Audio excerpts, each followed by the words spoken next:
final season before any real spoilers or photos come out. Let me know which characters you think will die down in the comment section and we can see who gets the most right after Season 8 ends. This video will only be part 1 of my list of characters that I think will die, and I will release a part 2 video with more characters as soon as possible. First prediction is Sir Jaime Fucking Lannister. And I know plenty of people who hate this character, but I have to be honest with you, Jaime Lannister has grown on me ever since Season 3. This was a man I hated with a passion during Season 1 and 2, but I have grown to love this character, although he still has some issues with him. The reason why I say this is because I do not want Jaime to die. I would like to see him live some sort of normal life after it's all said and done, but I just don't see this character surviving the Great War. He has pretty much lost all of his ability to defend himself. In fact, he should have died a few times already, but he has been lucky enough to stick around.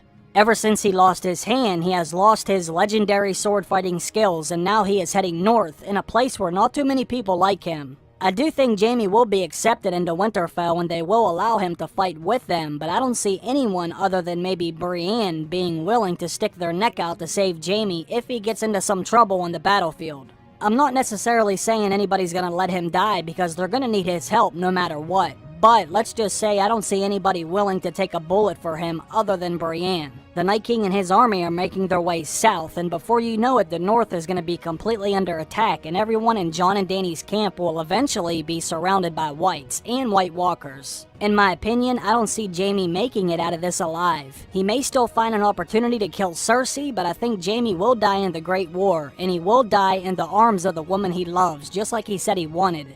But the woman that he loves is not going to be Cersei, which is who he meant at the time when he said that, but he will actually die in the arms of Brienne. That's how I think Jaime's story is going to end. But, and this is a big but, I think Jaime will die by actually sacrificing himself for one of the Starks, possibly Bran Stark. But if it's not a Stark whose life he saves, then I think it could be Brienne's. I see Jaime dying in one of the most honorable ways possible, which is sacrificing himself so others can live. I don't think this is something someone could really imagine Jaime doing back when he was a cocky, handsome man of the King's Guard. But since this story began with Jaime pushing Bran out of the window, I think his story will end by saving one of the Starks. Also, after Jaime dies, I believe Brienne or someone else will make sure Jaime's pages in the White Book get filled with some of the deeds that he has done, and will do in the future. So Jaime Lannister. Someone forgot to write down all your great deeds. There's still time. Is there?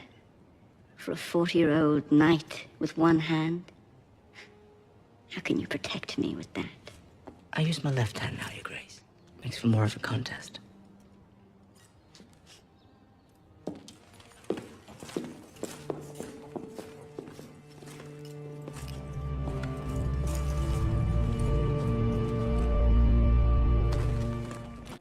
After the Great War is over, someone will make sure that it is written in the history books that Jaime didn't murder the Mad King for no reason, but he did it to save the city. And they will make sure that it is known that he sacrificed himself during the Long Night. The next character that I believe will die is Grey Worm. I actually thought Grey Worm would die in Season 7 because they kept hyping up his relationship with Missandei in all the promos and trailers, so I assumed they would kill one of these characters once they got everybody invested in their relationship. But of course, both of these characters were pretty much put on the sidelines midway through the season. I also think Grey Worm will die in the north fighting the Army of the Dead. Grey Worm has always felt sort of like an expendable character to me, but even more so in the last season. Grey Worm has never fought in the north before. He has never fought in the freezing temperatures with the ground covered in snow. And I don't think the Unsullied or Dothraki are going to fare very well in the northern terrain. I do think Missandei will survive the entire series, but I think she's going to do it without Grey Worm. They will probably show these two characters connect one more time right before he goes into battle, and then they will tear another relationship apart by killing one of them, and I think that person will be Grey Worm. I also think the entire Night's Watch will cease to exist too. And I made a video specifically about this before, but I will briefly go over my thoughts on this again. Basically, we're going to lose at least half of the remaining characters that are left in this series, and some of the first people to go will be the type of characters that will no longer be needed in the final episode, or I should say during the rebuilding phase. the Dream of Spring phase. I think the Night King and his minions will be stopped for good this time. They will be completely defeated, and they're not going to go to sleep under the ice again for thousands of years. They will be extinct, which means there will no longer be a need for the Night's Watch. The men of the Night's Watch were meant to protect the realm from everything that lies beyond the Wall, but after the Great War is over, there will be nothing left to protect everyone from north of the Wall. The wildlings and other tribes are already either south of the Wall or dead, and once the Night King and his army are dead, then there will be nothing north of the Wall that anyone will really have to worry about anymore. They technically wouldn't even need to rebuild the Wall, because I don't think the others are going to be pushed back up north this time. Like I said, I think they're going to be gone for good. The Wall and the Night's Watch will no longer serve its purpose, and from now on they will have to throw their criminals in a jail cell. No more running to the Wall and joining the Black.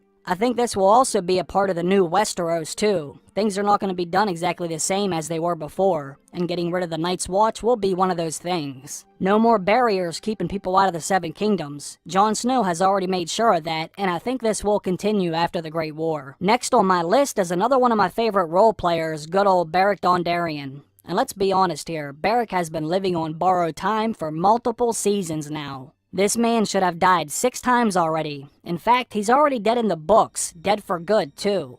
He sacrificed himself to bring Lady Catelyn back to life as Lady Stoneheart, and obviously they never did this in his show, but Beric will die at some point, and I just hope they let him go out in style. Hopefully they will allow him to use his ability from the books and give someone the last kiss. Don't just kill Beric off like he's some run-of-the-mill character. Give it some finesse. If it were up to me, I would have him die by giving the last kiss to another major character. I think that would be a cool way to send him off, and it could be another nod to the books. But once again, this is just my opinion. That is something I would like to see happen if they decide to bring him back into the story again, and then ultimately end his story. Speaking of Beric Dondarrion, the next character on my list is Tormund Giantsbane. And it actually hurts me to say this because Tormund is in my top 5 favorite characters of all time. I've loved this character ever since he was introduced, even when he was technically the bad guy. I would hate to see Tormund die, and they damn near broke my heart in the finale when the Wall came crashing down at Eastwatch. It didn't look good for Beric and Tormund, but I'm hoping they can avoid being killed as the dead march through the Wall. I need to see Tormund in the Great War kicking some ass, but I'm afraid he's gonna die in the end. Even the showrunners Dane and Dave said either Tormund or Brienne will die. And obviously they could be trying to mislead people, but basically what happened was somebody asked them about Tormund and Brienne hooking up, and they said one of them must die in the end. They will not live happily ever after together, and I think if one of them is to die, then it would be Tormund. Brienne is arguably one of the best fighters left on the show, and she definitely knows how to defend herself. And she has a Valyrian steel sword, so she could defend herself against the White Walkers as well. I think Brienne will survive the entire series, but she will lose both of the men that are in her life because Jaime and Tormund will die. Tormund was lucky enough to survive the mission beyond the Wall, and he was lucky to survive the Wall coming down, but I think the third time will be the charm. 3 strikes and Tormund is out.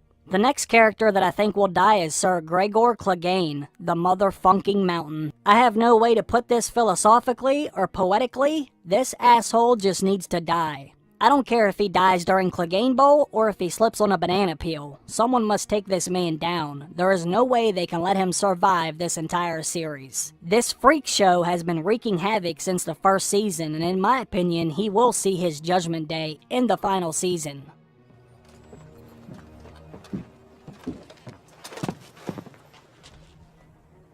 Remember me? Yeah, you do. You're even fucking uglier than I am now.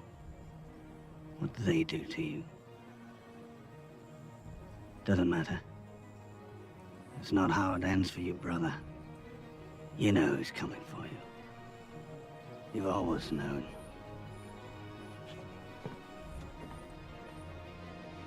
You can't have the Hound deliver a bone-chilling line like that to the Mountain and not give us some kind of a payoff. He must pay for what he did to another one of my favorite characters, Oberyn Martell. I am still keeping my fingers crossed for Clegane Bowl, but if I had a second choice, it would be Arya Stark. She still has him on her list, and she hates the Mountain, and I would love to see her take this big man down if the Hound can't do it on his own. Let me add one more character to this list for the part 1 video, then I will get out of here. And since I am already talking about the Mountain, who is in King's Landing, let me just slide right on over to Cersei Fucking Lannister, the Wicked Witch of Westeros. I think I can speak for 90% of the fan base when I say we can't wait to see this evil, twisted, brother-loving bitch drop dead. Cersei's time is up. She must die. And once again, I really don't care who does the deed. But if they want to make it extremely satisfying, then she needs to be killed by Jaime, or Tyrion, or dare I even say Sansa.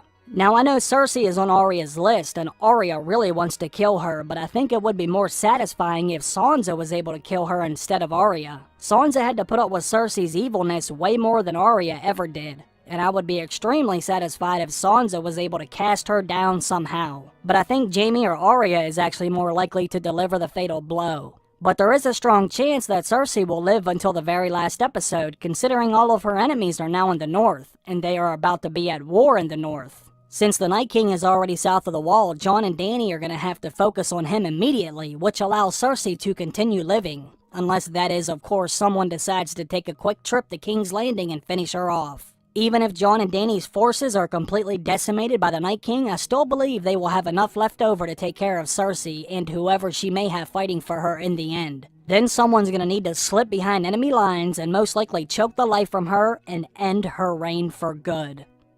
Comment down below and let me know what you think of my list. Do you agree with any of them, or do you disagree and think someone on my list will survive it all? Let me know, because I am anxious to get some feedback on this one. And like I said, this is only part 1. There will be a part 2 to this video soon, and I will list all of the other big remaining characters I have left. Once again, if you're interested in the giveaway I'm doing, the link will be down in the description of this video. Just follow that link. There is 3 prizes and there will be 3 different winners, and I appreciate those of you that have participated already. Thanks for stopping by, everybody, and watching today's video. I appreciate that as always, and I must thank all of my Patreon supporters as well. And a big thanks to all of my new Patreon supporters that I got this week. It truly means a lot to me.